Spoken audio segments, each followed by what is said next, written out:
An 8-year-old janitor's daughter solved a cyber attack that billion-dollar experts couldn't crack, and engineers panicked. Million-dollar security systems failed. Then a cleaning lady's kid walked up to the main terminal. "Have you checked the socket overflow loop?" That one question from Leah, a girl who learned coding from library computers and built circuits from trash, saved a billion-dollar empire. While MIT graduates stood helpless, she cracked the code they couldn't see. But here's the twist that will shock you. The CEO who almost called security on her recognized something terrifying. This brilliant child reminded him of another genius from his past, one who vanished because no one with power cared enough to save her. You're about to discover how society's most ignored children hold the keys to our future. Why invisible kids see solutions that experts miss. And the devastating choice one powerful man made when he finally understood what the world almost threw away. This isn't just about one girl saving a computer system. It's about recognizing genius before it disappears forever. The marble floors of Virion Technologies gleamed like mirrors, reflecting the hurried footsteps of executives in $1,000 shoes, the soft whisper of designer handbags, and the confident stride of people who belonged. But they never reflected Leah. She walked exactly 6 steps behind her mother, not because she was told to, but because she had learned early that being invisible could be a kind of power, especially in places where you weren't supposed to exist. At 8 years old, Leah had already mastered the art of moving through spaces that didn't belong to her, carrying secrets in her frayed backpack and possibilities in her oil-stained fingertips. Her mother, Elena, moved through the glass and marble corridors of Virion Technologies like a ghost with purpose, never rushing, never looking up, never acting like she was trying to belong. She was invisible by design, by necessity, by survival. The cleaning lady who appeared after hours, who knew which executives left coffee rings on mahogany tables and which ones forgot to log out of their workstations. Elena had learned that in buildings like this, invisibility was armor. Leah clutched her backpack tightly, careful not to let the broken zipper snag on her oversized hoodie. Inside were her most prized possessions: a notebook filled with circuit diagrams drawn from memory, a broken digital watch that hadn't told time in 2 years but still fascinated her with its exposed wiring, and a cracked USB drive that no longer worked, but that she couldn't bear to throw away. Each item told a story of curiosity defeating circumstance, of a mind that refused to accept that broken meant worthless. When they entered through the employee side entrance, the one reserved for people who cleaned up after greatness rather than creating it, the security guard didn't even glance at Leah. He never did. Carlos had been working this shift for 7 years, and in all that time, the quiet girl with the notebook had become as much a part of the building's routine as the humming air conditioning and the gentle ping of elevator arrivals. Elena muttered, 39th floor, and they both knew what that meant. Same route, same shift, same dance of survival they performed every Tuesday and Thursday evening. Leah didn't ask questions. She had learned early that questions sometimes drew attention, and attention could shatter the delicate ecosystem that allowed her to exist in this world of glass towers and digital empires. She peeled off at the lobby, settling onto the soft leather bench in the corner like a bird finding its familiar perch. Legs swinging slightly, she pulled out her notebook and flipped past pages filled with intricate doodles of circuit paths imagined command lines, and the skeletal frameworks of machines that existed only in her mind. This was her favorite part of the day, when she could pretend she belonged here too, when she could imagine herself as more than just the cleaning lady's daughter. By the time Elena disappeared behind the service elevators, Leah was already deep into designing what she called a ghost motherboard, a theoretical circuit that could communicate with devices through electromagnetic fields rather than physical connections. Her pencil scratched quickly across the page, following logic paths that existed only in her head, translating abstract concepts into concrete lines and symbols. She barely noticed the steady rhythm of the building around her, the sharp click of designer heels across marble, the impatient murmur of executives discussing quarterly projections, the soft snap of tablet cases opening and closing as deals worth millions were negotiated in real time. All of it faded into white noise as she lost herself in the pure mathematics of possibility. What mattered was the idea forming on the page, a device that could understand broken signals, that could find meaning in chaos. She'd glimpsed something similar once on a YouTube channel she'd accessed through a public library computer, though she barely remembered the technical details. But the concept had lodged itself in her mind, like a seed, growing quietly in the dark until it became something entirely her own. Leah began drawing not just the circuit board, but its imagined code, creating symbols only she understood, letters and numbers arranged like a secret alphabet that spelled out dreams too big for her small world. She was mid-sentence in writing what she called a phantom function, a command that would allow devices to recognize each other across impossible distances when the first flicker happened. The overhead lights dimmed for just a moment, like the building itself had blinked. Leah paused, pencil hovering over the page, a strange chill running down her spine. Then the massive screens that dominated the lobby's walls blinked to black, all at once, like digital eyes closing in unison. Around her the atmosphere shifted with the speed of a storm front moving in. Murmurs turned to voices.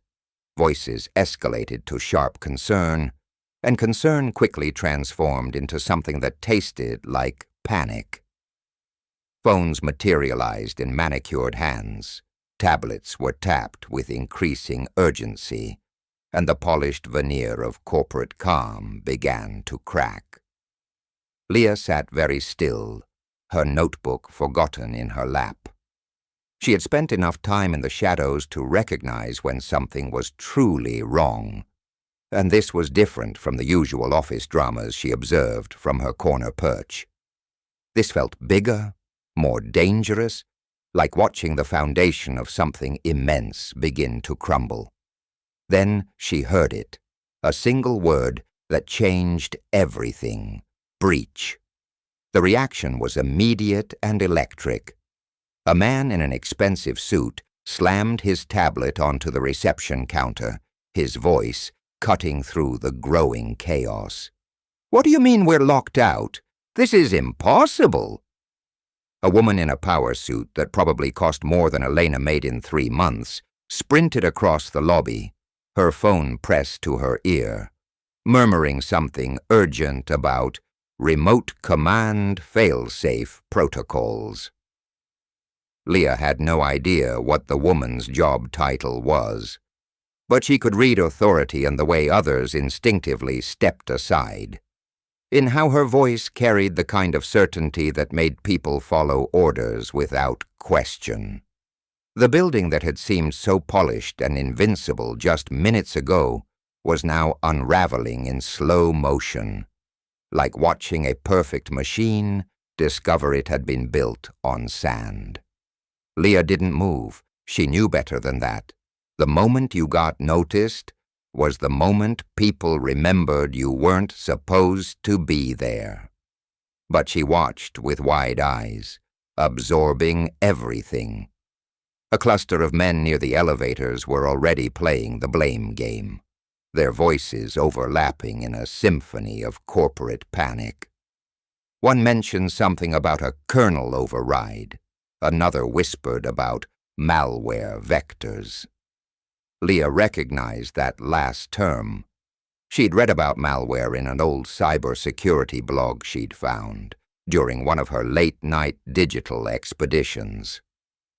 She didn't fully understand the technical infrastructure they were discussing, but she didn't need to. Their panic, their scattered terminology, the way they seemed to be throwing solutions at a wall and hoping something would stick. It all told her more than their actual words ever could. They weren't just concerned. They were completely lost.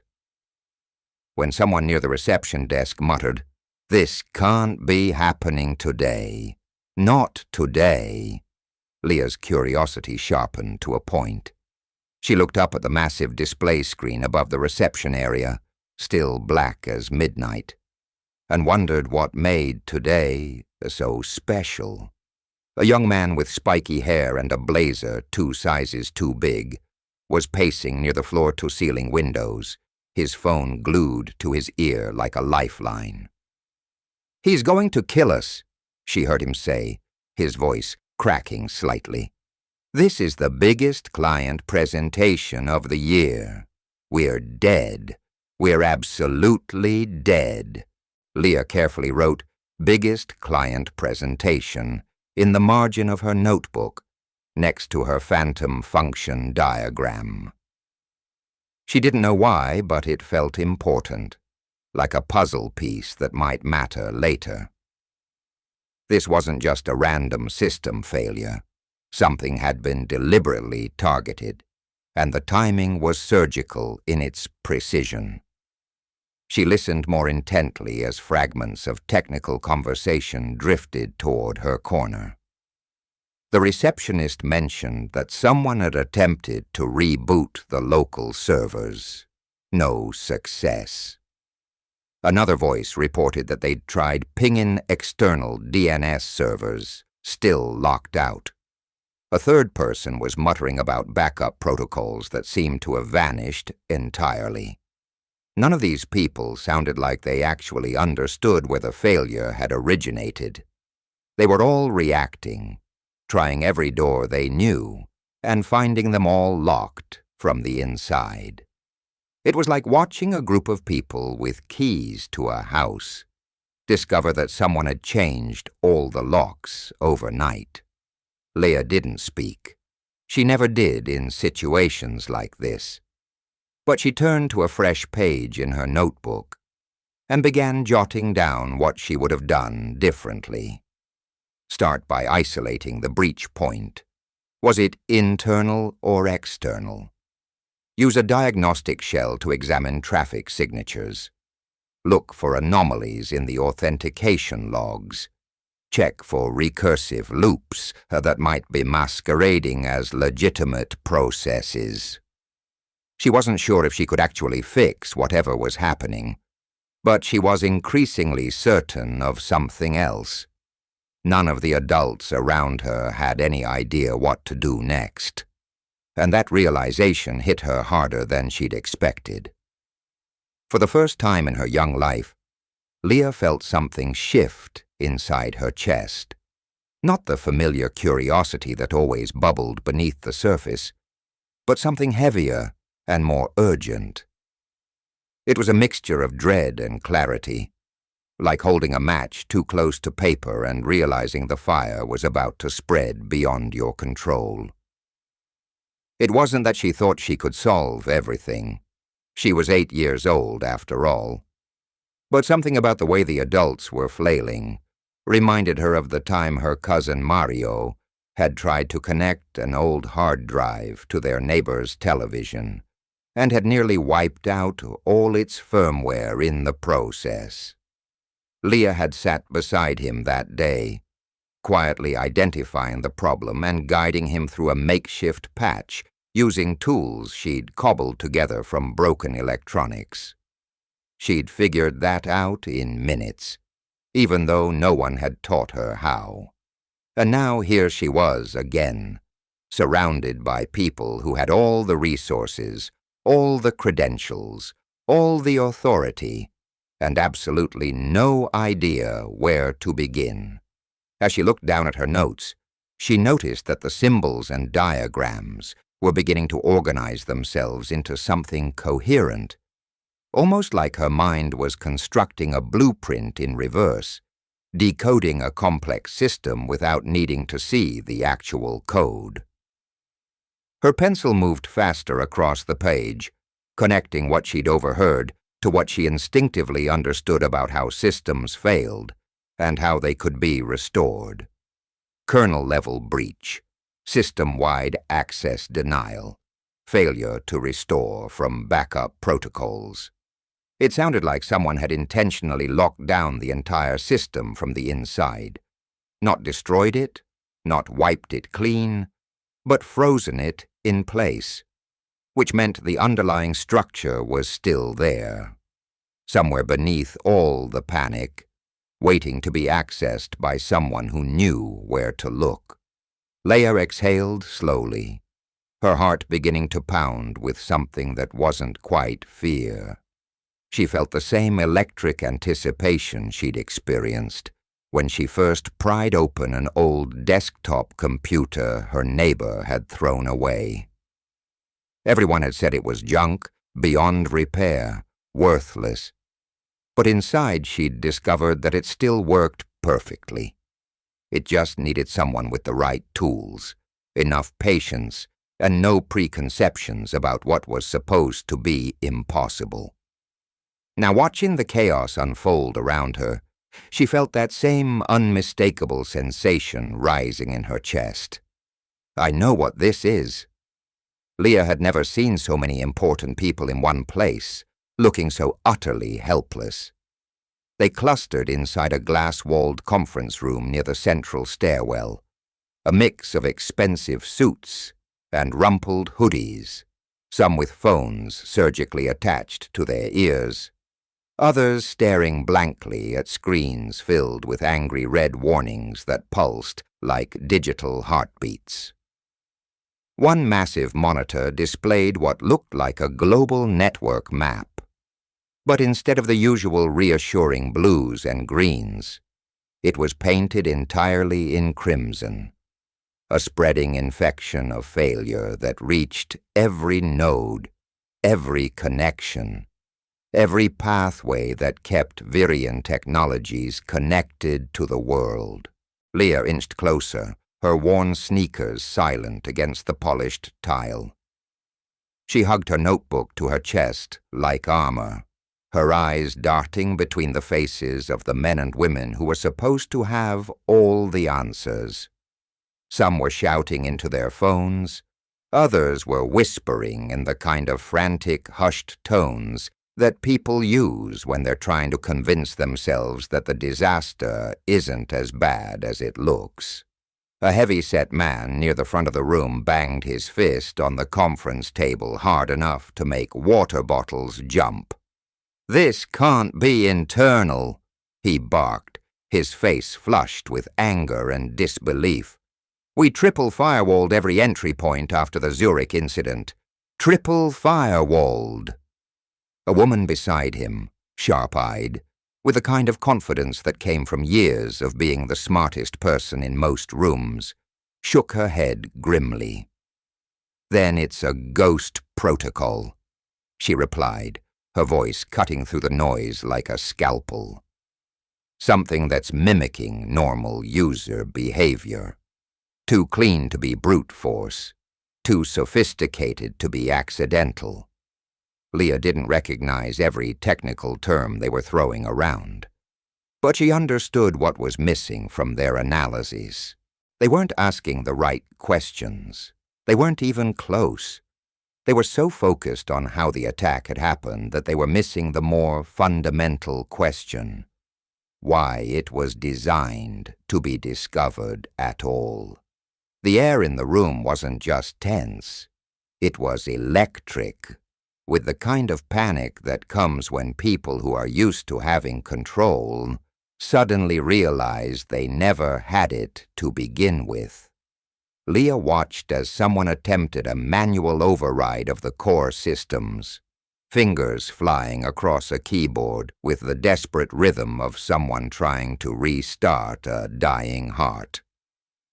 "Blocked again," he muttered, staring at a wall of rejection codes.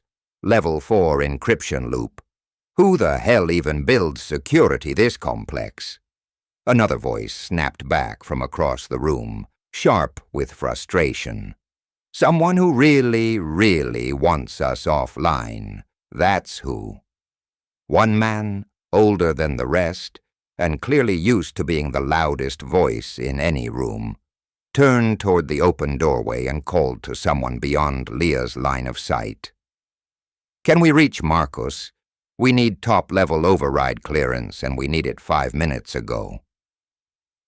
A nervous assistant, barely older than a college student, stammered something about Marcus being in a critical boardroom session upstairs. "He was on a call with the Singapore office when this started," the assistant added, his voice cracking slightly. "At least, he was before everything went dark." Leah understood what they weren't saying out loud. Whatever had happened was happening fast, and no one, not even their CEO, had any real control over it. The mighty Virion Technologies, a company that processed millions of transactions every hour, that held the digital infrastructure for dozens of major corporations, was now as helpless as a child lost in the dark. For a moment she forgot her cardinal rule about staying invisible. The technical discussion, the scattered attempts at solutions, the obvious desperation in their voices, it all crystallized into a single clear realization that escaped her lips before she could stop it. "Have you checked the socket overflow loop?" The words landed in the room like a pebble dropped into still water, creating ripples of silence that spread outward from where she stood. Heads turned. Conversations stopped mid-sentence. For 3 heartbeats, the only sound was the gentle hum of the building's ventilation system. Then a man in a wrinkled polo shirt snorted with derision. "What did she just say?" Another voice, dismissive and sharp, cut through the moment. "Jesus, who let someone's kid wander in here?" But one woman, the same sharp-eyed executive who had mentioned ghost protocols, didn't laugh. She didn't dismiss the interruption with the casual cruelty of the others. Instead, she blinked slowly, studying Leah with the kind of focused attention usually reserved for complex data sets. Leah felt heat rise to her cheeks, her stomach dropping as she realized she'd broken the most important rule of her existence. Don't get seen. Don't get heard. Don't remind people that you're not supposed to be there. She took a step backward, already imagining her mother's panicked face when security inevitably found out that Elena's daughter had wandered far beyond her designated corner of the lobby. Her hand gripped the notebook tighter, ready to turn and vanish like smoke. But before she could disappear entirely into the anonymity that had always protected her, she noticed someone else watching her, not with the annoyed dismissal of the others, but with quiet curiosity. He was younger than most of the people in the room, probably just a few years out of college, standing slightly behind the main cluster of executives and engineers. Unlike the others, he wasn't shouting into a phone or frantically typing on a laptop. He was just watching, listening, thinking. His badge read, Elias Chen, Systems Integration Intern. Elias wasn't like the others. His eyes didn't judge or dismiss. They tried to understand.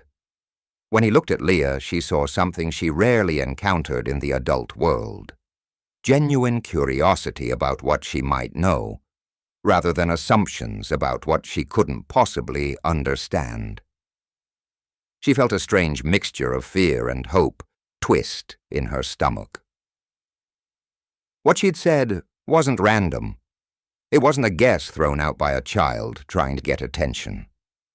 She'd encountered that exact type of overflow problem in a network simulation she'd found on a bootlegged programming forum, accessed during one of her late-night digital expeditions on her neighbor's Wi-Fi. It wasn't theoretical knowledge to her. It was experiential, learned through hours of patient experimentation on systems that most adults would never have the patience to understand.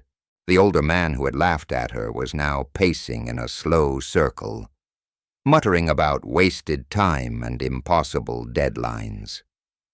"We're throwing darts in the dark here," someone else said, voice tight with frustration. "None of the back door patches are working. We don't even know what we're up against. And we still can't reach Marcus." Another voice added, "He's going to find out about this when the metrics hit the investor screens. He's going to absolutely explode." All of this should have scared Leah, but strangely it didn't.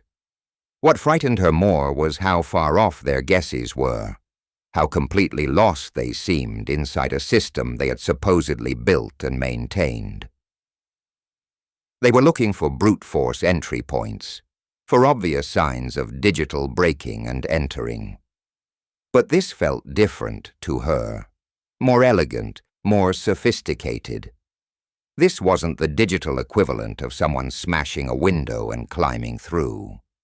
This was something that had nested inside their protocols like a virus, something that understood the system better than its own creators did, something written by someone who thought the way she did.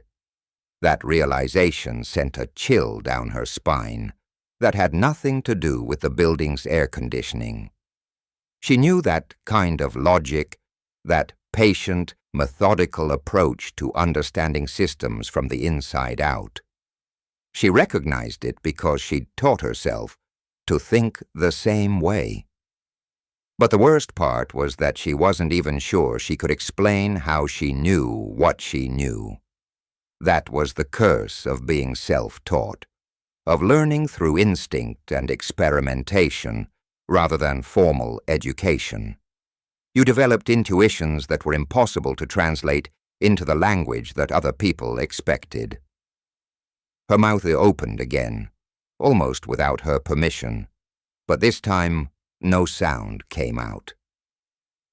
In the glass room, people were beginning to split into factions, some desperate to try anything, others paralyzed by the fear of making the situation worse. The sharp-eyed woman who had studied her earlier finally spoke up, her voice cutting through the growing chaos. "We should at least check what she suggested," she said, her tone measured but firm. Another voice, defensive and sharp, snapped back immediately. "We're really going to take technical advice from a random kid now? Are we that desperate?" That's when Elias finally stepped forward. He didn't raise his voice, didn't posture or argue. He simply said with quiet confidence, her question made sense. Every head in the room turned toward him. Leah held her breath. A socket overflow loop is a logical entry point for a recursive lockout. Elias continued, looking directly at the skeptical executives, especially if the attacker wanted to make it look like user error rather than external breach. And let's not pretend anyone in this room has come up with a better lead. The silence that followed was different from the dismissive quiet that had greeted Leah's initial suggestion.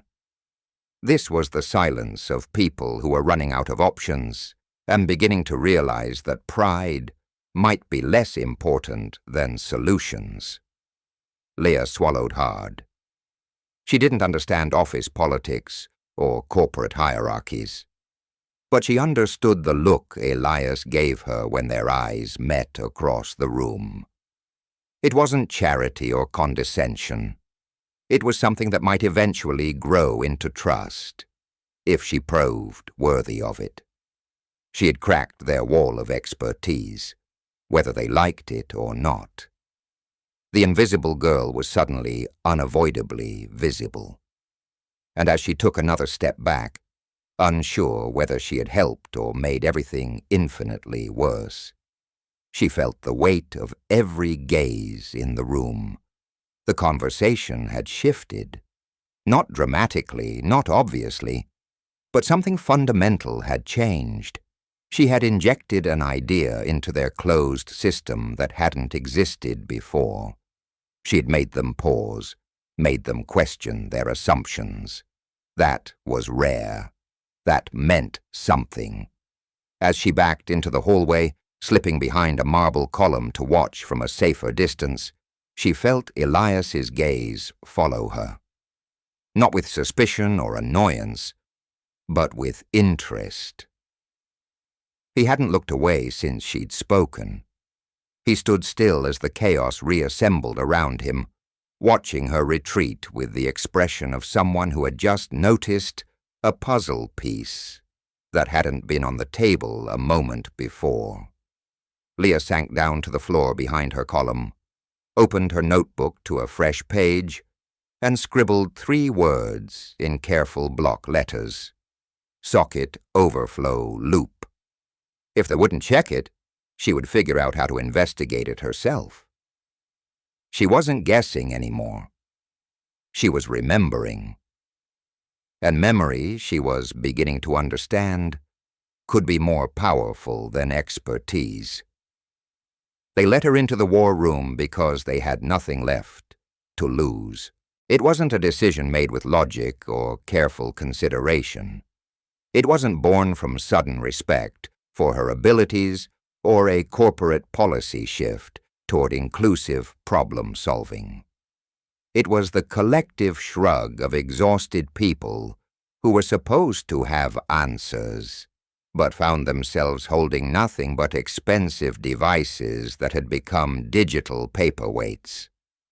The IT lead, a tall man with thinning hair and the kind of sarcastic edge that comes from years of fixing other people's mistakes, muttered something that sounded like defeat disguised as humor. Sure, why not? Maybe the janitor's kid can do what our entire division couldn't. A few nervous chuckles rippled through the glass-walled room, the kind of bitter laughter that doesn't reach the eyes. No one moved to stop her. No one really believed she'd do anything more than sit at the terminal and stare blankly at the mess on the screen like a child pretending to drive a car. But Elias, the quiet intern with the watchful eyes, had stayed near her throughout the debate. He hadn't said much since defending her suggestion about the socket overflow loop, but now he stepped forward and gently pulled out one of the ergonomic chairs from the conference table. "Here," he said softly, his voice kind in a way that made Leah's chest tight. "You'll need to stand on it. The workstation's built for adults." Leah nodded once, clutching her notebook to her chest like armor. She stepped up onto the chair with the small dignity of someone who had learned not to flinch in front of laughter, not to shrink when people expected her to fail. No one offered her guidance. No one explained the scope of the problem or walked her through the system architecture. She didn't ask for help. She'd learned early that asking for explanations often revealed more about your limitations than your potential. Instead, she looked at the terminal for a full 10 seconds before even touching the keyboard. Her fingers hovered above the keys, not from hesitation but from calibration, lining up her muscle memory with a layout she somehow already knew by instinct. The screen was a nightmare of tangled command prompts, locked administrative layers, and firewall refusals that blinked angry red like digital warning signs. Diagnostic tools were open on the side panels, most of them frozen mid-query, their progress bars stuck at various points of failure. Leah exhaled slowly through her nose. She recognized enough of the shell interface to understand that someone had already attempted at least 3 different backdoor recovery methods. All had failed spectacularly. That meant this wasn't a simple brute force attack. It was something far more personal, far more sophisticated. Her eyes flicked upward, not at the scrolling code, but to a small shelf mounted on the wall behind the terminal. There was a single photo frame there, slightly tilted, containing the image of a little girl with a gap-toothed grin, no older than 5, sitting on someone's shoulders at what looked like a company picnic. The man's face was mostly cropped out of the photo, but his watch was visible, an expensive Swiss timepiece that matched the one worn by the furious CEO who had stormed through the lobby an hour earlier. The frame's base had a tiny engraving that caught the light. "Amelia, 4 a.m., welcome to the world." Leah smiled faintly just once, as a piece of the puzzle clicked into place. Then she typed 4 simple words. "For Amelia, always watching." The reaction was instant, but not dramatic. No explosion of light, no triumphant beeping, no countdown timers.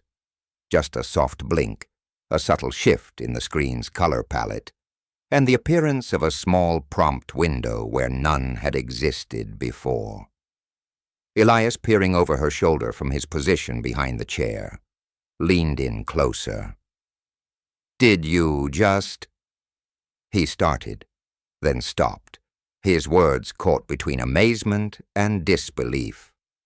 The sarcastic IT lead, who'd been scrolling through his phone with an expression of detached disdain, glanced over and froze mid-swipe. "Wait, what was that?" Leah didn't answer. She was already 2 layers deeper into the system, navigating with a familiarity that made it look rehearsed. Her fingers didn't fumble or hesitate. She typed commands like someone who wasn't learning but recalling, accessing areas of the network that had been locked away from everyone else. Her notebook remained untouched on the desk beside her. She didn't need to reference her diagrams or check her notes. She wasn't guessing her way through the system. She was moving through it like someone following a map she'd memorized. One of the senior engineers leaned forward slowly, his voice barely above a whisper. "That override key. We didn't even try using a personal-based fallback protocol." Another engineer replied, confusion evident in his tone. "We don't have personal-based fallbacks in the administrative system, do we?" No one had an answer to that question, because the truth was becoming impossible to ignore. They had built a system so complex that they no longer fully understood all of its capabilities. But somehow an 8-year-old girl was navigating it like she'd helped design it. Leah kept working, her concentration so complete that she seemed unaware of the room around her. The way she approached each new challenge was methodical but intuitive, like she was listening to a rhythm that only she could hear. She wasn't showing off or trying to impress anyone. She was simply following the logical path that seemed most obvious to her. The room's atmosphere shifted from skeptical resignation to something far more unsettling.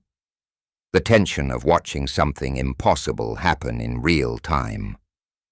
A dozen adults, all trained, all credentialed, all supposedly expert in their fields, stood watching a child navigate a maze they had built, but could no longer enter. For several long minutes the only sounds were the soft tap of Leah's fingers against the keyboard, and the barely audible whir of the CPU fans working harder than they had in hours. The massive displays around the room remained mostly dark, but occasionally a section would flicker back to life, showing system diagnostics that had been locked away since the attack began. The sharp-eyed woman from earlier, the one who had listened to Leah's original suggestion, stepped closer to the workstation and murmured, "She's found the administrative shell, the real one, not the decoy interface." The IT lead, his sarcasm replaced by genuine bewilderment, blinked rapidly. "That shouldn't even be visible without multi-factor authentication." Elias nodded slowly, still watching every keystroke. "Because she authenticated," he said quietly, "manually, with the CEO's personal cipher." Another voice whispered from somewhere behind them, "Using his daughter's information. Information that's not in any corporate database." The silence that followed was profound and uncomfortable. No one wanted to articulate what they were all thinking, that they had overlooked the most human, most obvious point of failure in their supposedly impenetrable system. Not a technical vulnerability or a software exploit, but the simple truth that a father had named his daughter at 4 a.m. and had let that moment follow him into everything he built.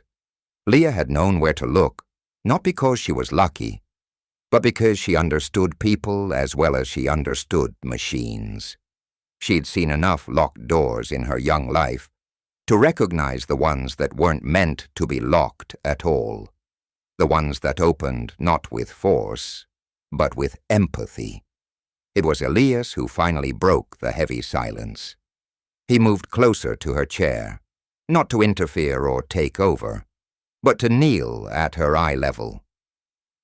"You're inside the core administrative shell now," he said gently. "What are you looking for?" She didn't look at him, but her answer came without hesitation. "The first loop, the place where it all started." Her voice was calm, matter-of-fact. "If I can find the original injection pattern, I can reverse the lockout sequence." Her hands didn't slow as she spoke. She was navigating through layers of system logs, error reports, and corrupted data entries, many of which had been disguised to look benign. But she didn't fall for the deceptions. Her fingers moved between the digital traps like she'd been born understanding their logic. No one had taught her this. No one had given her a certification or a degree, or even a tutorial. Her education had come from scraped-together YouTube videos, broken devices rescued from dumpsters, and countless nights alone with borrowed computers, teaching herself to speak fluent machine. And yet here she was, in the heart of a multi-billion-dollar corporation's digital nervous system, doing what none of their experts could do, finding the source of the attack and beginning to unravel it piece by piece. The room stood behind her in stunned silence, watching a child peel back layers of failure they had built around themselves. What had started as a desperate joke, letting the janitor's daughter try her luck, had transformed into something far more unsettling. The realization that they had missed what mattered most. When Leah bypassed the first major encryption barrier, when the lockout screen gave way to a new set of access fields, and one of the central displays flickered from angry red to cautious amber, no one was laughing anymore. They were witnessing something that challenged every assumption they'd made about expertise, about credentials, about who gets to hold the keys to the kingdom. And in the growing quiet of that glass-walled room, they were beginning to understand that sometimes salvation comes from the most unexpected places, from the corners where invisible children learn to see what adults have forgotten how to notice. News travels faster than approval in corporate buildings, leaping from department to department, not through official channels, but through the nervous whispers exchanged over trembling coffee cups and the anxious glances shared between monitoring stations. The janitor's daughter is in the system. It sounded like the setup to a joke that shouldn't have reached the executive floor. But rumors have a way of climbing corporate ladders with startling efficiency, especially when they involve the impossible becoming suddenly, undeniably real. Marcus Vail, CEO of Virion Technologies, was pacing silently inside a glass-walled conference room 2 floors above the crisis center. Around him, his executive team was desperately trying to salvage a collapsing investor call with polite lies and frozen smiles, spinning disaster into temporary setback with the kind of corporate alchemy that turns lead into fool's gold. But Marcus wasn't listening to their carefully rehearsed damage control. He was staring at his tablet screen, watching the real-time metrics flatline in ways that made his stomach clench, with the particular nausea that comes from watching your life's work disintegrate in real time. He tapped the tablet with increasing frustration, as if physical force could somehow restart the digital world he'd spent 15 years building. When that failed, he slammed it down on the polished conference table hard enough to make everyone in the room flinch. "Why is the system still down?" he demanded, his voice cutting through the careful corporate doublespeak like a blade through silk. His assistant, barely older than the interns, but sharp enough to have survived 3 years in the executive pressure cooker, stammered something about encryption layers and breach protocols. Then, almost as an afterthought, she added, "Sir, there is someone working on it." Marcus's eyes narrowed, focusing on her with the intensity that had made him legendary in boardroom negotiations. "Who?" The assistant swallowed visibly, as if the words themselves might be dangerous. "A girl, sir, from the lobby. Maintenance staff's daughter, I think." Marcus blinked once, slowly, as if he'd misheard. The words hung in the air like smoke from a fire that shouldn't exist. "A child?" His voice was dangerously quiet, the kind of calm that preceded corporate storms. "You're telling me that while I'm on a call with Singapore, explaining why our entire infrastructure is compromised, someone's child is inside our system?" The assistant's face went pale. "Sir, They said she was making progress. Real progress." Marcus didn't respond immediately.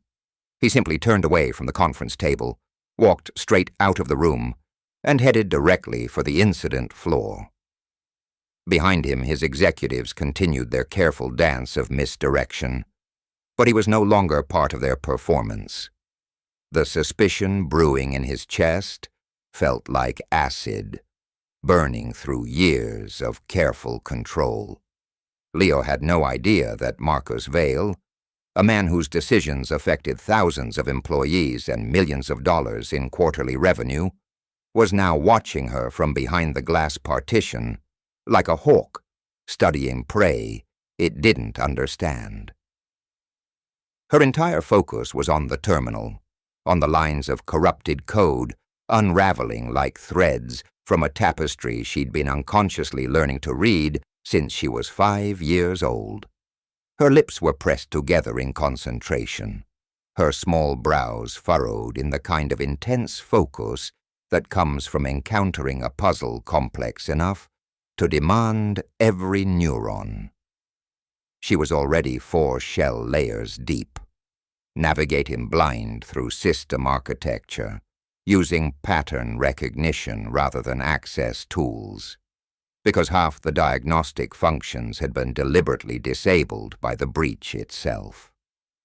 It was like trying to perform surgery while blindfolded, using only the sense of touch to distinguish healthy tissue from infection. Her notebook sat beside her, pages fluttering slightly from the draft created by people moving anxiously around the room. But she hadn't touched it in 20 minutes. She didn't need external references anymore. She had internalized not just the logic of the system, but the psychology of whoever had attacked it. And that was what none of the adults understood. This wasn't just a code battle. It was a conversation conducted in a language only she seemed to speak fluently.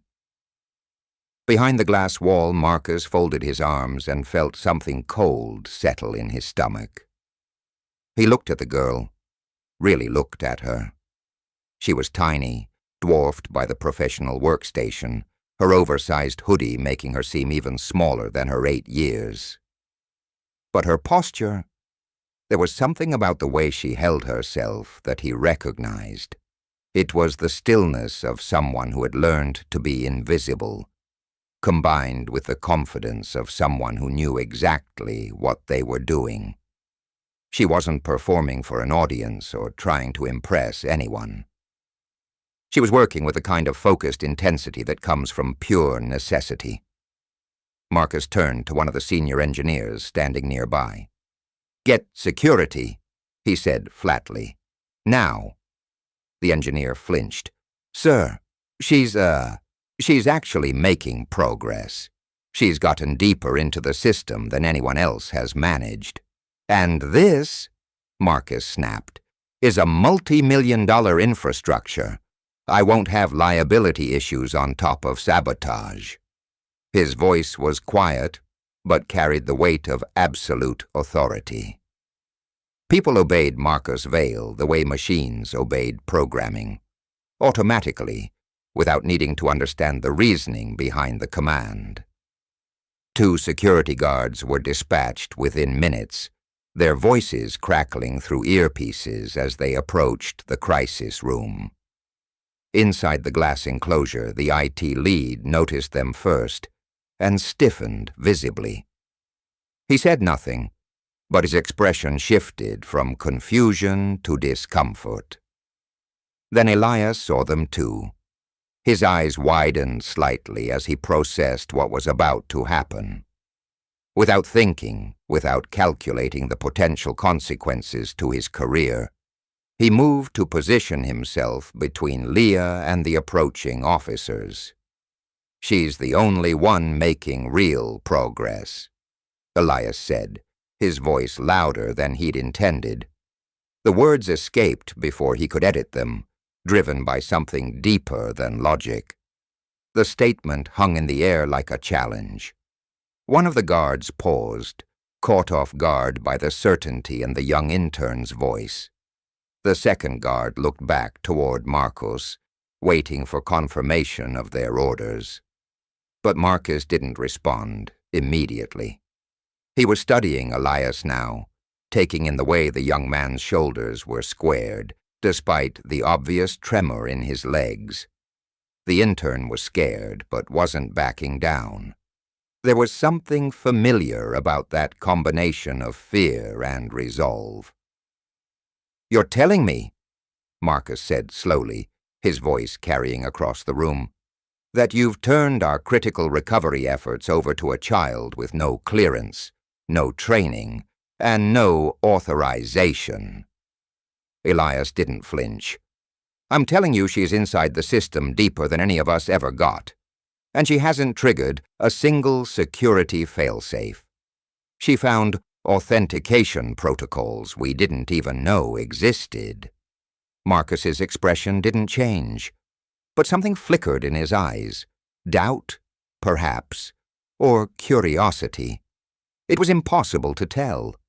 The other engineers began murmuring behind them, their voices overlapping in a chorus of defensive explanation. She opened logs we couldn't reach. She isolated anomalies in the secondary security cluster. She might actually be solving this. But Leah still hadn't looked up from her work. She hadn't registered the shift in atmosphere around her, hadn't seen Elias move to protect her, or noticed the security guards hesitating in the doorway. She was deep inside the breach's architecture now, dissecting command injections and reverse engineering data packets that had been specifically designed to mislead experienced analysts. What she was seeing wasn't just impressive technical skill, it was clarity born from a different kind of thinking. She recognized that the attack wasn't random or angry. It was methodical, elegant, personal. Someone brilliant and patient had woven their intent into every layer of the system, like a story waiting to be decoded. She followed their digital trail like breadcrumbs, not afraid, not hurried. Her expression hadn't changed since she'd sat down, but her heart was pounding with the kind of excitement that comes from encountering a challenge worthy of her abilities. Somewhere in the room, someone whispered, "She's breaking through another encryption layer." A few others stepped closer. Even the IT lead, who had initially scoffed, was now leaning over with guarded awe. But Leah didn't hear their amazement. Her mind was completely absorbed in binary logic, her consciousness synchronized with the rhythm of the machine. She was far beyond distraction, far beyond the politics and personalities swirling around her, and as she typed, completely unaware of the crisis of authority playing out behind her, Leah remained the only person in the building who wasn't waiting for permission to do what needed to be done. She was already inside the machine, speaking its language, convincing it to remember how to function. The tension in the room reached a breaking point as Marcus weighed his options. Trust the impossible, or maintain control at any cost. Leo's fingers moved across the keyboard with the fluid precision of a concert pianist. But what she was composing wasn't music. It was something far more complex and dangerous. She had descended 3 levels deeper into the system's architecture, and what she found there made her breath catch in her throat. The corruption she was seeing wasn't the chaotic signature of typical malware. This was artful, methodical, deliberate in a way that made her skin prickle with recognition. Whoever had crafted this attack hadn't just wanted to break things. They had wanted to be found, but only by someone who knew how to read between the digital lines. There were loops containing decoy payloads, recursive traps disguised as critical system files, and decision trees designed to mimic legitimate system logic so precisely that even experienced security analysts would walk straight into digital dead ends. But Leah didn't follow the expected paths.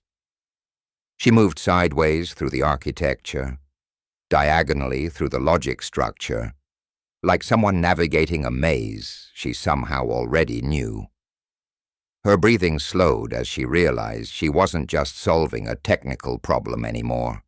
She was deciphering a story, a personality, a mind that thought in ways disturbingly similar to her own. One fragment of malformed code caught her attention, not because it was wrong, but because it was familiar. Her heart stuttered once, confused, then curious, and then racing with the terrible recognition of finding your own reflection in a broken mirror. She had seen this before. The script fragment wasn't copied exactly.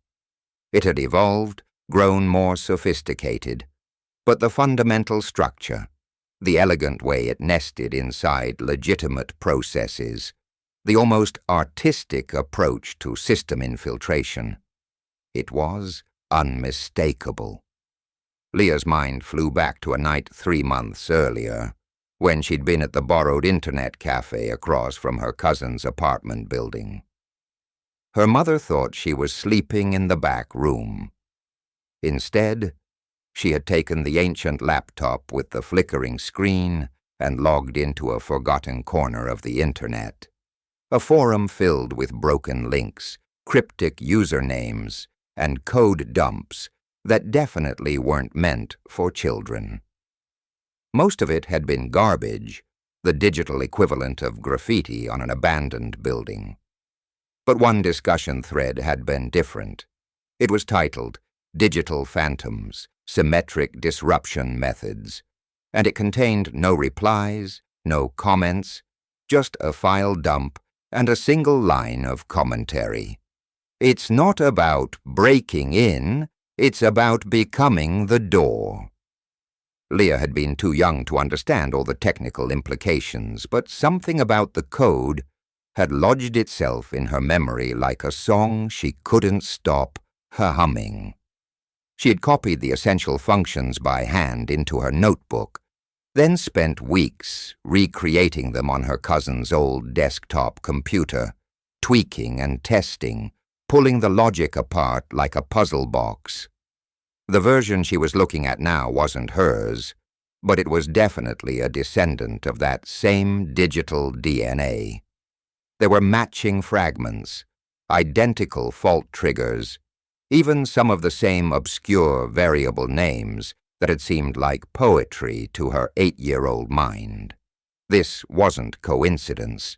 This was a signature, a calling card, a voice calling out across the digital dark disguised as sabotage.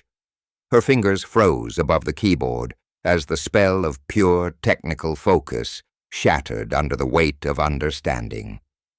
She wasn't staring at a stranger's attack anymore. She was looking at the work of someone who had walked the same crooked path she was walking, alone, outside the system, self-taught and brilliant and unseen. This wasn't just malicious code. This was a fingerprint left by someone like her, someone who had once studied the same forbidden knowledge, likely with the same hungry desperation, likely with no teacher, no classroom, no structure, except the raw fire of curiosity and a mind that moved too fast for the world around it. Leah felt her stomach drop as a more disturbing realization crystallized. If someone like her had chosen this path, if someone with her abilities and her background had decided to use their gifts for destruction rather than discovery, then what did that say about the choices she would face as she grew older? She had always believed that her strange talent, her ability to see systems as stories and machines as friends, made her different in a fundamentally good way. But what if it was also what made her dangerous?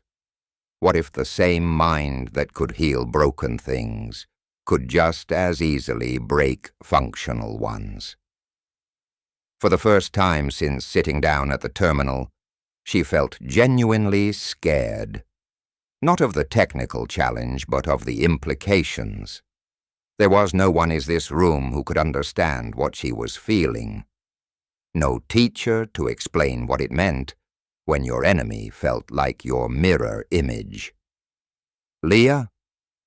Elias's voice seemed to come from very far away, though he was standing right beside her chair. "What is it? Did you find something?" Her voice, when it finally came, was small but steady. "Yeah, I think I know who built this." Elias blinked, leaning closer. "You mean like a specific hacking group? A known cyber-criminal organization?" "No," she whispered, her eyes still fixed on the screen. "I mean someone like me." The words hung in the air like a confession. Elias didn't respond immediately. He understood enough about the weight of recognition to know that some moments required silence rather than questions. Leah kept typing, but slower now, more cautiously. She was tracing the logic trail deeper into the system's foundation, but something fundamental had changed in her approach. Her movements were more careful, her breathing more controlled. She wasn't just investigating a technical problem anymore. She was following a path that felt disturbingly personal, left by someone who thought the way she thought, who had learned the way she had learned, who had perhaps started with the same innocent curiosity that had driven her to disassemble radios and rebuild computers from electronic waste. This wasn't just a puzzle anymore. It was a conversation, a challenge. Someone had planted this sophisticated breach, knowing that only a specific kind of mind would be able to follow it to its core. Someone exactly like her. The thought both thrilled and terrified her, because if they were out there watching, waiting to see who would answer their digital riddle, what would they do when they realized that someone had not only followed their trail, but was actively unraveling their masterpiece?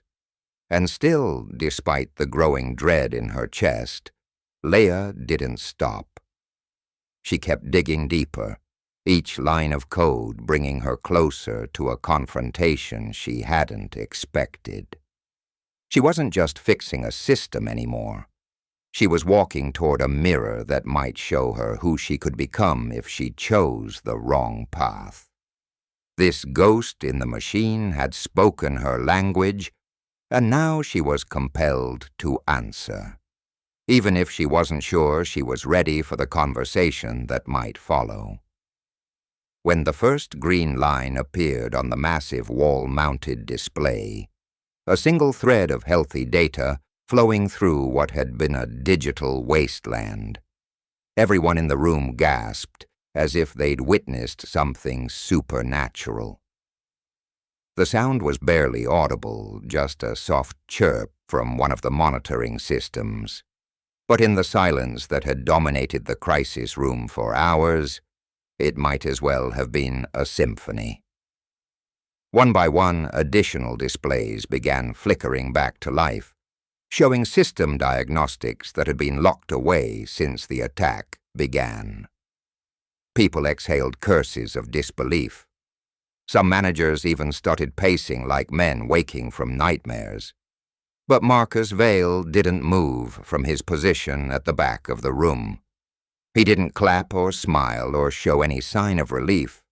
He simply stood there, arms folded, watching the small figure at the terminal as if she had materialized from the circuitry itself. Her name was Leah. No last name in any of their official records. No digital footprint beyond basic building access logs. His assistant had told him she was the daughter of a cleaning woman, but now she sat in front of their most critical systems, with hands that barely stretched across the keyboard, calmly completing what his entire infrastructure team had failed to accomplish. It wasn't luck. Marcus could recognize the difference between stumbling into a solution and walking directly to it with the confidence of someone who understood exactly what they were doing. She had moved through their security like she'd helped design it, found authentication protocols that weren't supposed to exist, and accessed administrative functions that required knowledge no 8-year-old should possess. But more than that, and this was the part that made his chest tight with something he couldn't name, she had done it all without asking for recognition, without demanding payment or praise or even acknowledgement. She hadn't looked up at anyone when the systems came back online. She just kept working, her entire focus on the task itself, rather than the audience. Marcus watched her step back from the terminal, clutching her worn notebook like a shield. She didn't seek out eye contact or wait for applause. When Elias placed a gentle hand on her shoulder and someone offered her a bottle of water, she accepted both with the quiet grace of someone unaccustomed to being the center of attention. Other people were already talking about informing the board, about damage assessments and incident reports. But Marcus said nothing. He simply turned and left the room, walking back to his office with the weight of realization settling on his shoulders like a lead blanket. Once alone, he closed his office door and pulled up the security footage. The video was already bookmarked, the exact window of time from when Leah had sat down at the terminal until the moment the system stabilized. He scrubbed through it slowly, frame by frame, watching her work with an intensity that bordered on obsession. There was something in her posture, in the way she held herself while solving problems that should have been impossible for someone her age, that triggered a memory Marcus had spent decades trying to bury. A dirt path outside an orphanage in a town he had left behind 30 years ago. A girl, maybe 8 or 9, sitting on concrete steps with a broken radio in her lap, twisting colored wires with fingers blackened by grease and determination. She never spoke to the other children, but she was always there when he returned from his part-time jobs, quietly working on some electronic puzzle that everyone else had given up on. She had told him once, in a voice barely above a whisper, that if she could fix the radio, she might be able to hear voices from a better place, somewhere beyond the gray walls and institutional meals, and the constant awareness that nobody was coming to claim her. One afternoon, the radio had sparked to life in her hands, filling the air with music and distant conversations. She hadn't jumped or celebrated. She had just laughed, a sound so pure and unexpected that it had stopped Marcus in his tracks. Then one day, she was gone. No explanation, no goodbye, no forwarding address. He had never asked what happened to her, because part of him already knew. The system had processed her like it processed everything else that didn't fit into convenient categories. Someone had decided her fate based on paperwork and budget considerations and the simple arithmetic of institutional efficiency. Marcus had buried that memory along with everything else from his childhood, telling himself that forgetting was strength, that survival meant cutting ties with anything that couldn't follow you into success. But watching Leah now, seeing the same focused intensity, the same refusal to accept that broken meant worthless, something inside him cracked open. He paused the video on a frame where her hand rested lightly on the side of the terminal, her fingers curled as if she were listening through the metal to the machine's electronic heartbeat. The similarity was impossible to ignore, not just in what she could do, but in how she approached problems that others had declared unsolvable. Marcus leaned back in his chair, his hands pressed together in front of his face.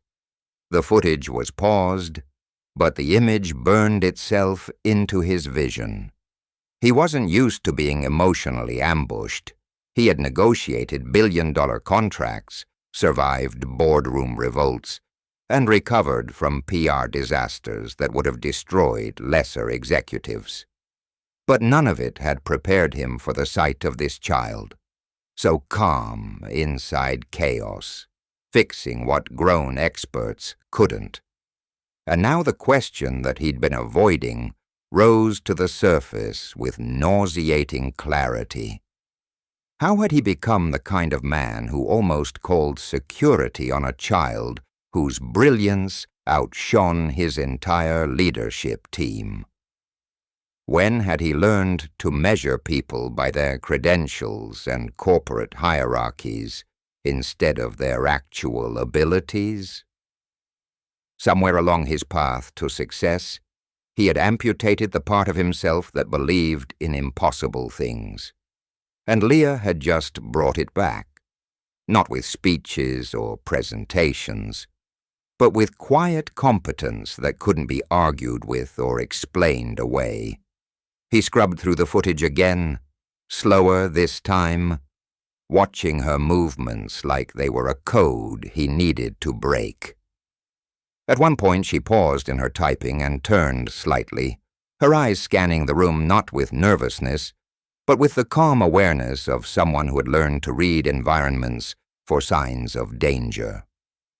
That expression, alert but not afraid, present but ready to disappear, was exactly how the girl with the radio used to look when adults approached her workspace. It was the face of someone who had learned that survival sometimes meant being useful, but never being inconvenient. Marcus thought about what would happen to Leah now that this moment had passed. Would anyone fight to keep her visible, to nurture the gift she'd just demonstrated? Or would the corporate world do what institutions always did to exceptional children who didn't fit standard categories? Thank her politely, give her a small reward, and then forget she existed. His chest tightened as he realized he already knew the answer. The system would consume her brilliance and give nothing back except the memory of one shining moment when she'd been useful. Unless he stopped it. Unless he stepped forward, not as a CEO protecting corporate interests, but as someone who had once watched talent disappear because no one with power cared enough to intervene. Leo had cracked more than his security system. She had cracked him open, exposing a wound he'd thought had healed decades ago. And now, sitting alone in his corner office, surrounded by trophies and certificates and all the markers of success he'd once thought mattered, Marcus Vale was left with a single burning question. What was he supposed to do with this child who had just reminded him who he used to be, before the world taught him to stop believing in miracles? Marcus made a decision that broke every protocol he'd established in 15 years of corporate leadership. Instead of sending an assistant with an official car and a formal invitation, instead of scheduling a meeting through proper channels, he asked his driver to take him to an address he'd never intended to visit. The narrow alley where Leah lived was a world away from the glass towers and manicured landscapes of the corporate district. Here, laundry hung between fire escapes, children played in doorways that opened directly onto cracked sidewalks, and the air carried the mixed sense of cooking food and urban survival. Marcus had to ask twice for the right door, and when it finally creaked open on rusty hinges, Leah's mother froze at the sight of him. She still wore her cleaning uniform, a broom clutched in one hand, like a weapon she wasn't sure how to use. "You're Mr. Vale," she said. Her voice caught between whisper and fear. The words came out like an accusation and a question at the same time. Elena's first instinct wasn't pride in her daughter's accomplishment. It was panic. In her experience, when powerful men showed up at your door without warning, it meant someone had made a mistake, crossed a line, violated some rule they hadn't known existed. "Did she do something wrong?" Elena asked, her grip tightening on the broom handle. "She didn't mean to. She did everything right," Marcus interrupted, his voice deliberately calm and firm. I just came to see her world. I promise it's nothing bad." But Elena didn't relax. She nodded slowly and stepped aside, still watching him with the wariness of someone who had learned that promises from people in expensive suits often came with invisible fine print. Marcus stepped into a space that challenged every assumption he'd made about poverty and potential. The apartment was small, smaller than his office, but it wasn't the size that struck him. It was the purposefulness of everything he saw. Leah sat cross-legged on a worn carpet, surrounded by what looked like the contents of an electronics recycling center. Plastic trays held organized collections of resistors, capacitors, and components salvaged from broken devices. Circuit boards in various stages of repair were arranged like a patient teacher's demonstration of progressive complexity. She didn't jump up to greet him or seem surprised by his presence. She simply looked up from the cracked radio in her hands and asked, with the same matter-of-fact and directness she'd shown at the terminal, "Can you fix this one?" No greeting, no ceremony, no acknowledgement of his status or power. Just a challenge, plain and honest, offered like a handshake between equals. Marcus took the radio from her carefully, weighing its age and damage in his hands. The plastic casing was held together with electrical tape, and the antenna was a straightened paper clip wrapped with copper wire. "I used to," he said quietly. "A long time ago." "Then try," she replied, handing him a screwdriver that had been repaired with more tape than metal. He crouched down beside her, his knees protesting more than he cared to admit, and began working on the radio's back panel. His fingers felt slow and clumsy after years of corporate detachment, but the muscle memory was still there, buried under decades of board meetings and quarterly reports. Leah watched without commentary, just quiet expectation. Her mother hovered nearby, unsure whether to intervene, until a small boy came barreling out of a back room with a fork in one hand and an empty plate in the other. "Is there more?" he shouted, waving the plate like a flag. "Only if someone flips the next batch," Leah called back without looking up from Marcus's repair attempts. "Your turn, Mario." The boy groaned dramatically but ran toward what Marcus now realized was a kitchen consisting of a single working burner, a card table, and a collection of mismatched dishes that had obviously been assembled over time from various sources. "Is he your brother?" Marcus asked, trying to make sense of the domestic arrangement. "Cousin," Leah corrected absently.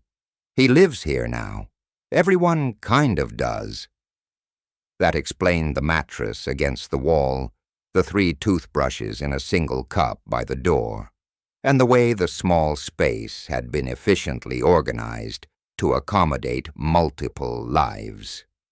While Mario burned the edges of what appeared to be pancakes, and Elena attempted to explain that they only used the stove's middle burner, because the others sparked unpredictably, Marcus sat in the corners of the broken radio and felt more grounded than he had in months. He watched Leah kneel beside Mario and point to a small breadboard covered with electronic components. "If the capacitor is too weak," she explained patiently, "the charge bleeds out before it can flip the signal. You need to match the resistance properly." "That's not fair," Mario complained. "I don't even know what resistance means." "Then learn," she said, unruffled by his frustration. "That's how I figured it out." Marcus didn't interrupt their lesson. He just observed, beginning to understand that what he'd witnessed at the terminal wasn't an anomaly. It was the product of an environment where learning was survival, where curiosity was the only luxury they could afford. The living room was a laboratory built from necessity. No expensive equipment, no formal curriculum, no structured guidance. Just broken things waiting to be understood, and a mind hungry enough to keep asking questions until the answers emerged. Every surface had a function. Every discarded component held potential. She'd built an entire education from electronic waste and patience, teaching herself to speak the language of machines because no one else was available to translate. When Marcos finally managed to coax a thin stream of static from the radio, not music, but the promise of sound, he felt an unexpected surge of satisfaction that had nothing to do with corporate metrics or quarterly achievements. "Where did you learn to do all this?" he asked, gesturing toward the organized chaos of her makeshift laboratory. "Nowhere," Leah replied, her attention focused on helping Mario test the polarity of a diode without burning his fingers again. "It just started making sense one day. Like math, but with sparks." "When did that happen?" Marcus pressed gently. She glanced toward Mario, who was now successfully identifying component types without electrocuting himself. "He didn't know what a transistor was 2 weeks ago. Now he can build a basic amplifier circuit. That's progress." "That was one time," Mario yelled from the kitchen, where smoke was beginning to curl from the pan. "One really big spark." "One really big spark that could have been avoided," Leah muttered. But there was affection in her voice. Marcus laughed, actually laughed, for the first time since the crisis had begun. The sound caught him off guard, emerging from a place he'd forgotten existed.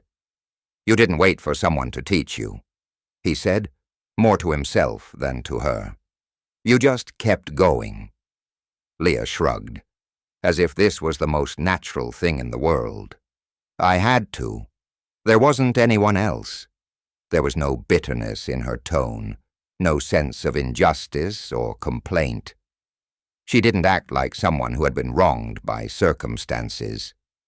She acted like someone who had simply accepted the terms of reality and quietly rewritten the rules in her favor. As they sat down with plates of lopsided pancakes that tasted better than anything served in 5-star restaurants, Marcus looked around the small apartment again. The cracked tiles, the jury-rigged electrical outlets, the fan that buzzed but refused to turn. None of it disguised the fundamental truth of what he was seeing. It wasn't the poverty that struck him. It was the absolute focus, the sense that every challenge had been transformed into an opportunity for learning.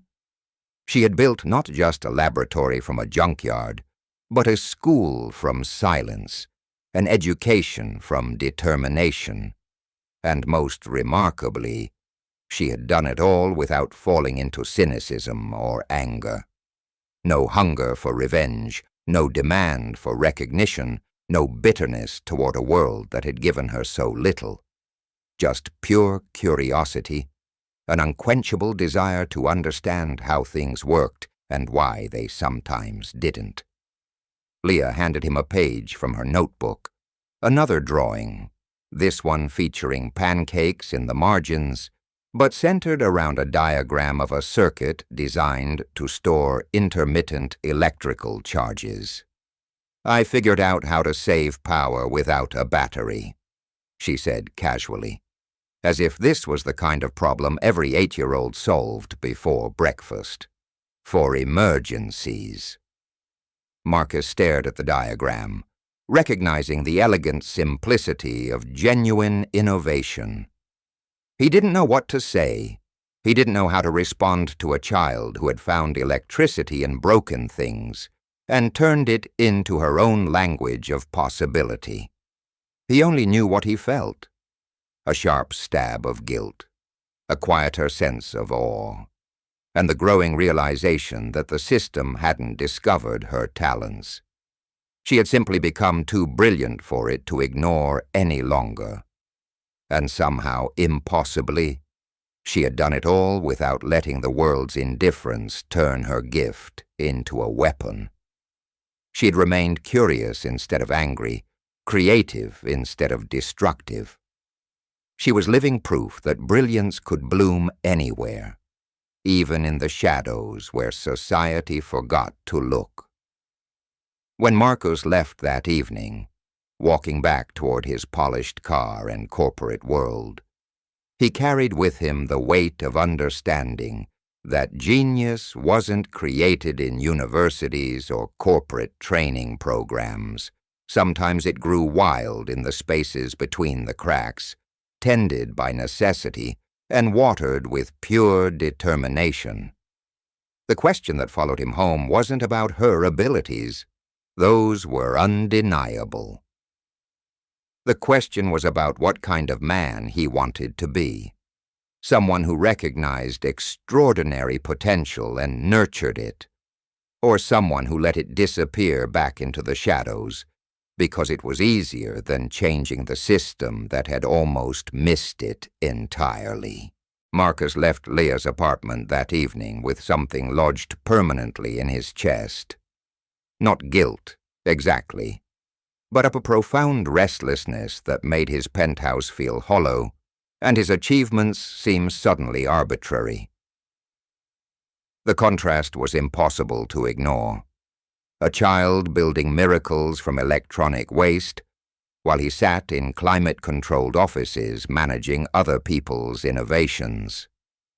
She had shown him what hunger for knowledge looked like when it wasn't corrupted by politics or profit margins, and the mirror it held up to his own life was uncomfortably clear. The next morning, before his staff even arrived, Marcus rewrote Virian's internship policies from the ground up. Age restrictions eliminated, minimum GPA requirements modified to focus on demonstrated ability rather than institutional grades, background checks, and digital portfolios, optional for candidates who could demonstrate practical skills. He didn't wait for approvals or committee reviews. As CEO, he was the final signature, and he used that authority like a surgeon's scalpel, precisely, immediately, without hesitation. But policies weren't enough. Marcus contacted his legal team to establish something more permanent.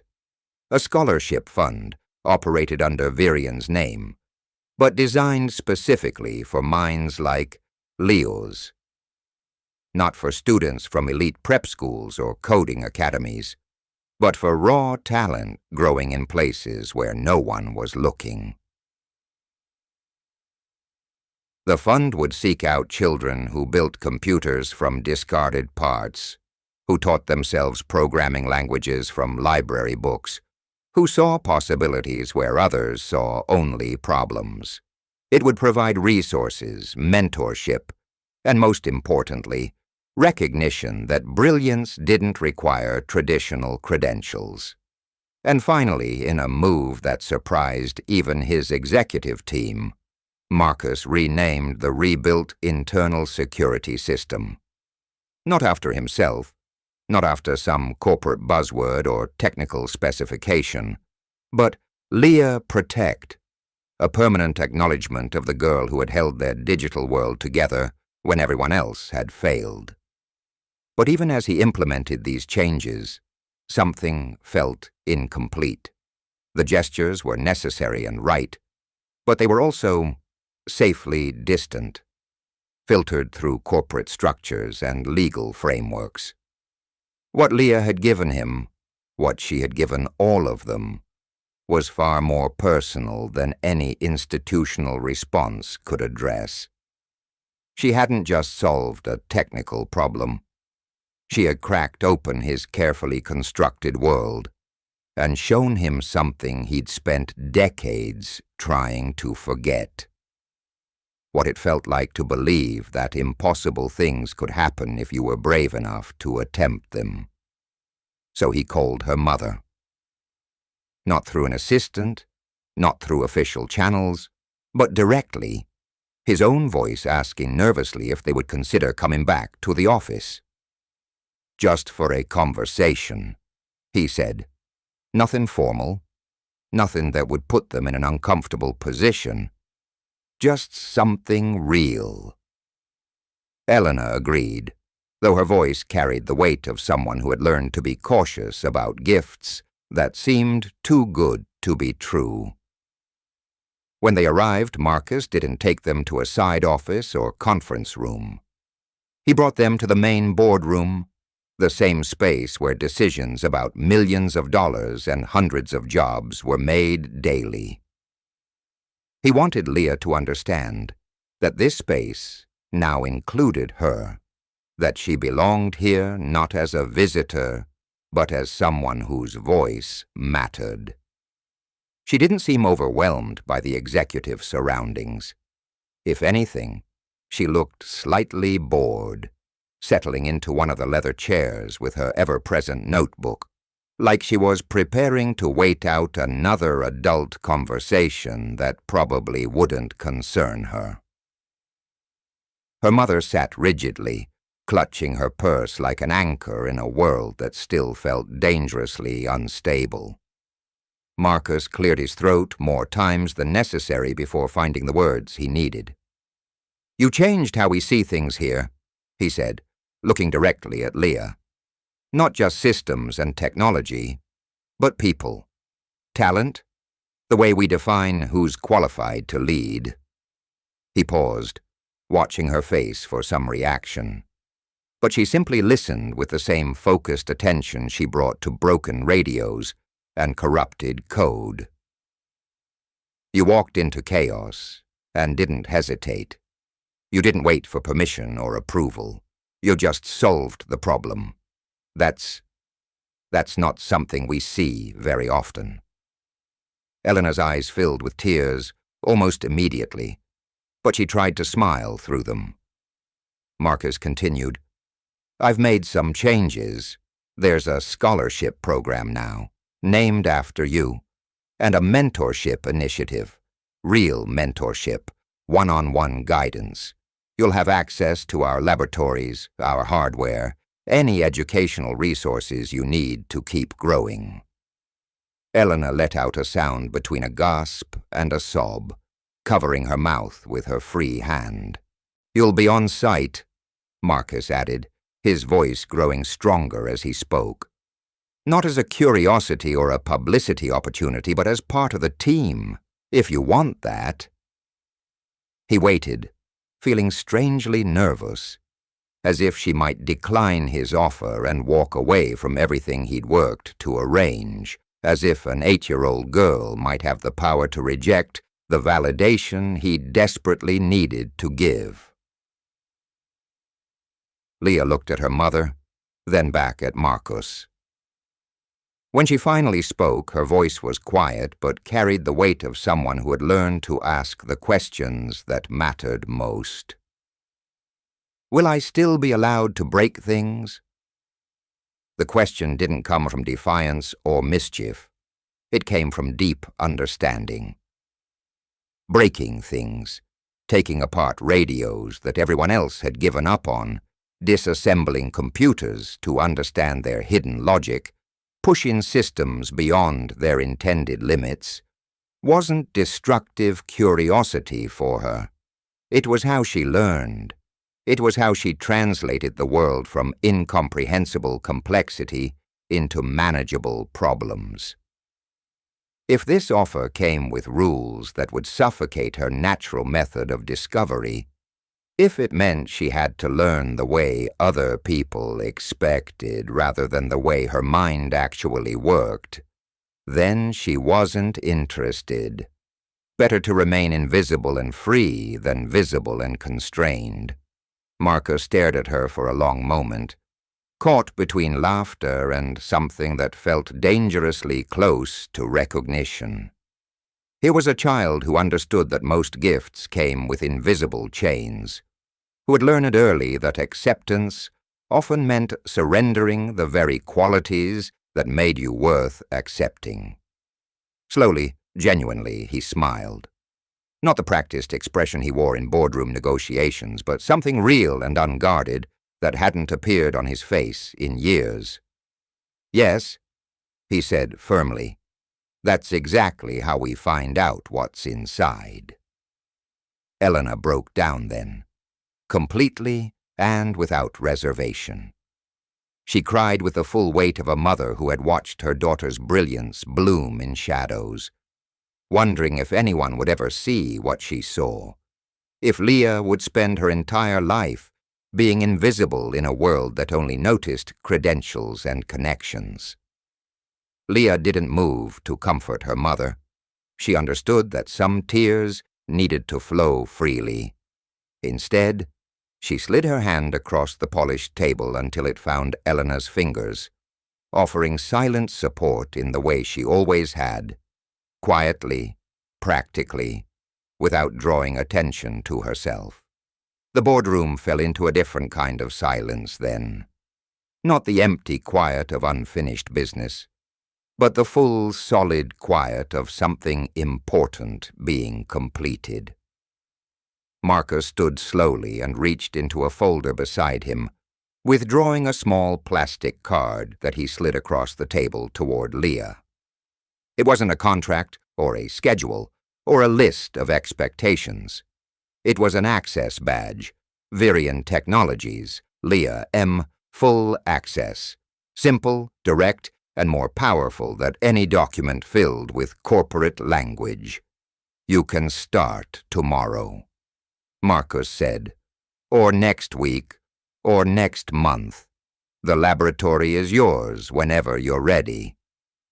Leah picked up the badge without ceremony, turning it over in her small hands, like she was examining a particularly interesting component.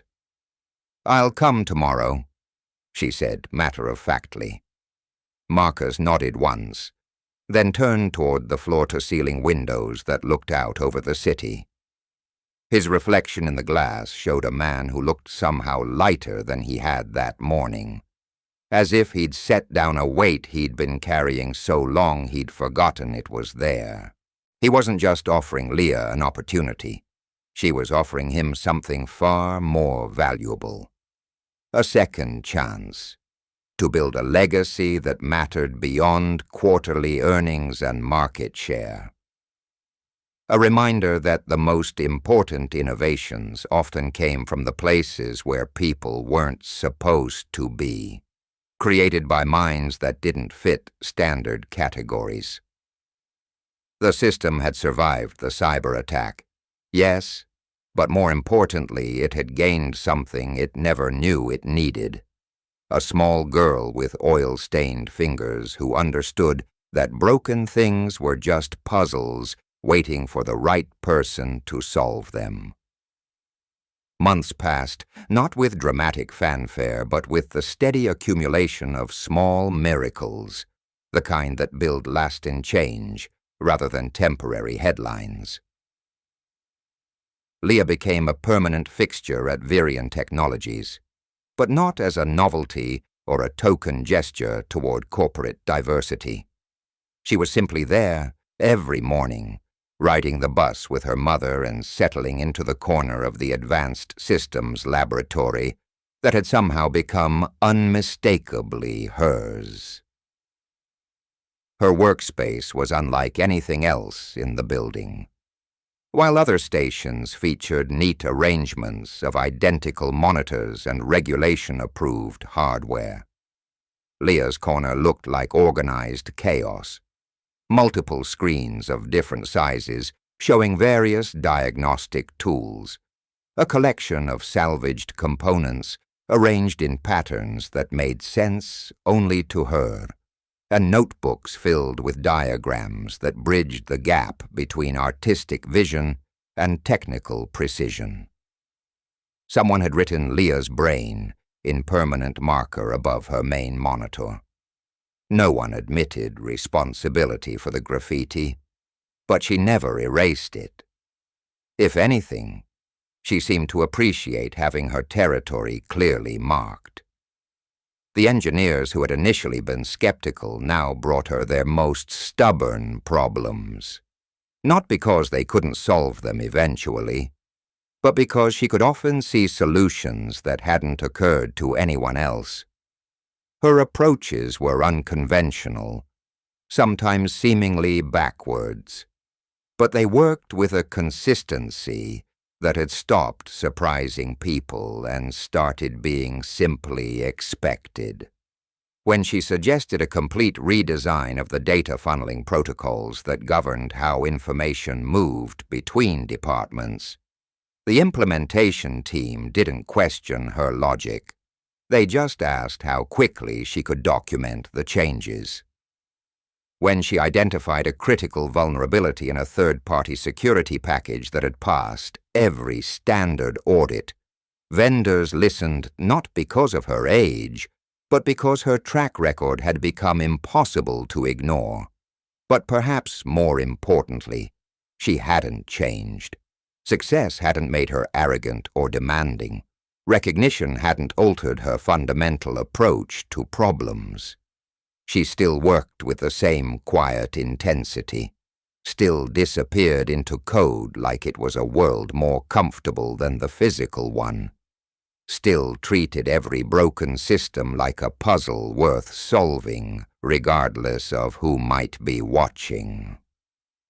At home, she continued scavenging electronic components on her walk from the bus stop, still dismantled discarded devices to understand their hidden logic, still helped Mario with his increasingly sophisticated projects. Their small apartment remained a laboratory built from necessity, but now it was supplemented rather than replaced by corporate resources. Her mother no longer asked if she was tired when she came home from Virion. Elena simply placed tea beside her daughter and let her work, understanding that this wasn't exhaustion. It was passion finally being fed properly. The apartment itself hadn't expanded, but the energy inside it had transformed. Leah still didn't talk much about her corporate work at home, not because she was secretive, but because there was something sacred about each world that didn't need to be translated into the language of the other.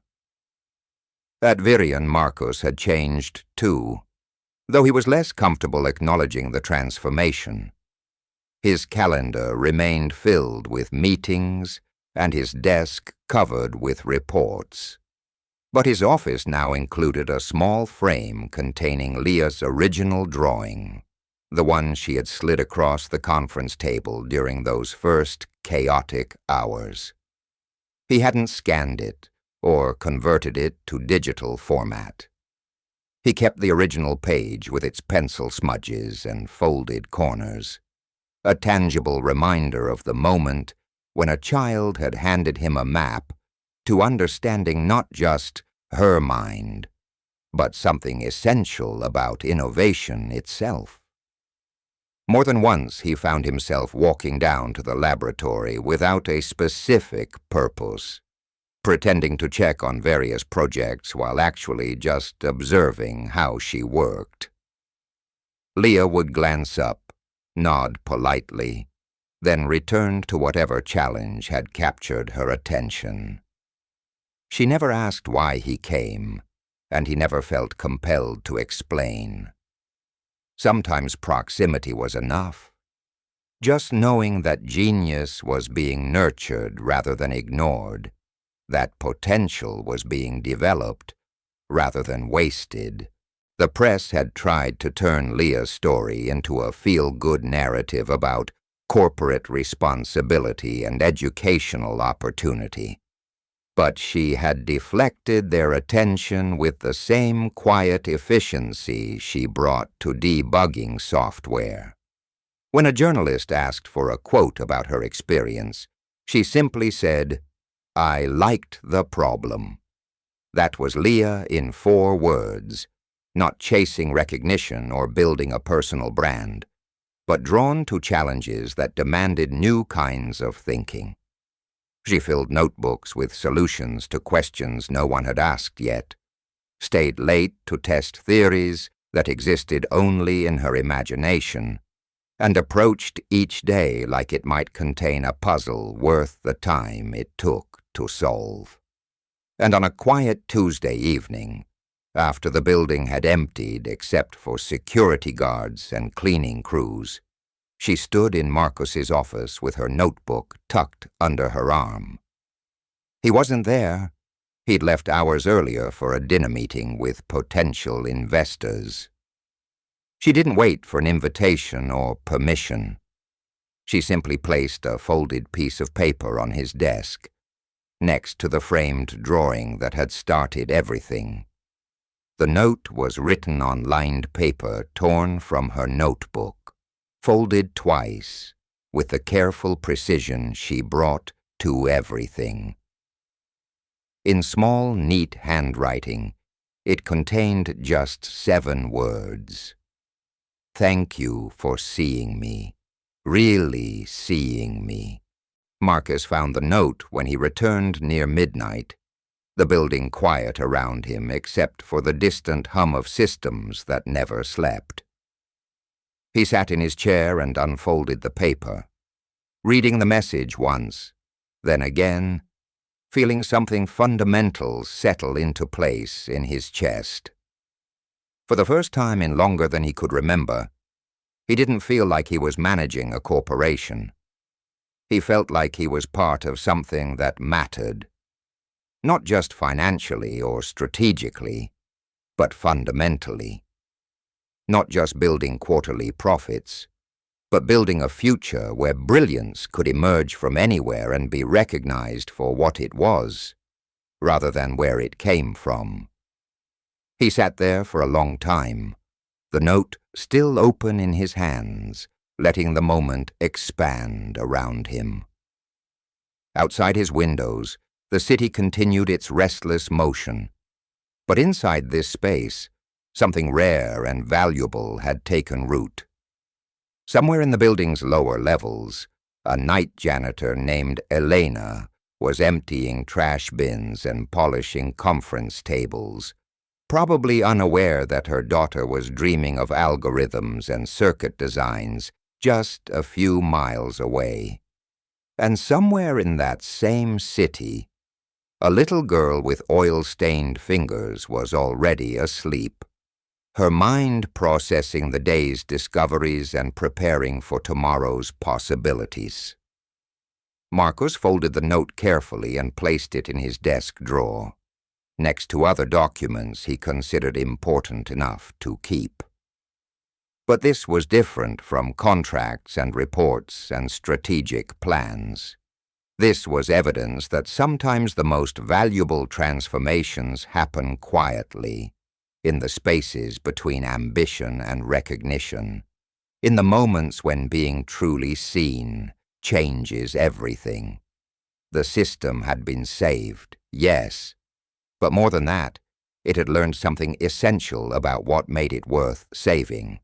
Not the technology or the profits or the market position, but the human potential it could either nurture or waste, the genius it could either recognize or allow to disappear into the shadows where society forgets to look.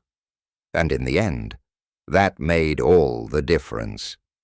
5 years later, the tech industry would remember the Virion incident as a watershed moment.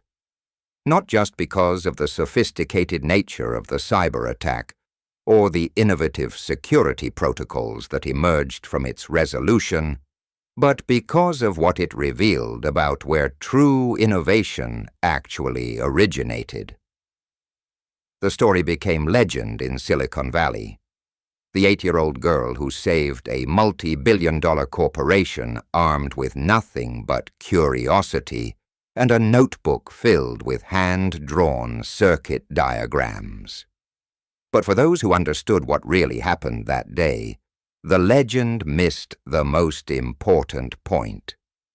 Leah hadn't been extraordinary because she was young or because she lacked formal training. She had been extraordinary because she approached problems with the kind of pure logic that institutions often trained out of people, because she saw systems as stories waiting to be understood rather than obstacles to be conquered.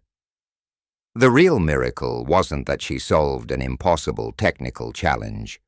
The real miracle was that she did it without losing the essential quality that made her capable of such solutions. The ability to remain curious instead of cynical, creative instead of destructive, in a world that gave her every reason to choose otherwise. Marcus never forgot the lesson she taught him about the difference between managing talent and recognizing it, between filling positions and finding the right minds to solve problems that hadn't been invented yet. Under his leadership, Virion became known not just for its technology, but for its ability to identify potential in unconventional places. The scholarship program bearing Leah's name grew into something larger than anyone had imagined. A network of young innovators who had learned to build solutions from broken pieces, who understood that the most valuable discoveries often came from the margins rather than the mainstream. But perhaps most importantly, Leah herself never stopped being exactly who she was. Someone who saw broken things as puzzles, who approached impossible challenges with patience rather than frustration, who understood that the best way to change the world was simply to fix the small part of it within reach. She remained in the most essential sense the invisible girl who had always been there. Not invisible because she was ignored, but invisible because she was too busy working to worry about whether anyone was watching. And in a world increasingly driven by recognition and celebrity, by personal brands and public personas, that might have been the most revolutionary thing of all, the quiet reminder that sometimes the most powerful way to be seen is to focus entirely on the work itself, trusting that excellence will eventually find its way to the surface. The janitor's daughter had saved more than a corporate system. She had saved the possibility of believing that genius could bloom anywhere, that solutions could come from any corner, that the next breakthrough might be sitting quietly in a lobby corner, sketching impossibilities in a worn notebook, while the rest of the world rushed past without noticing. That belief, more than any technology or innovation, would prove to be her lasting gift to a world that had almost forgotten how to see what mattered most.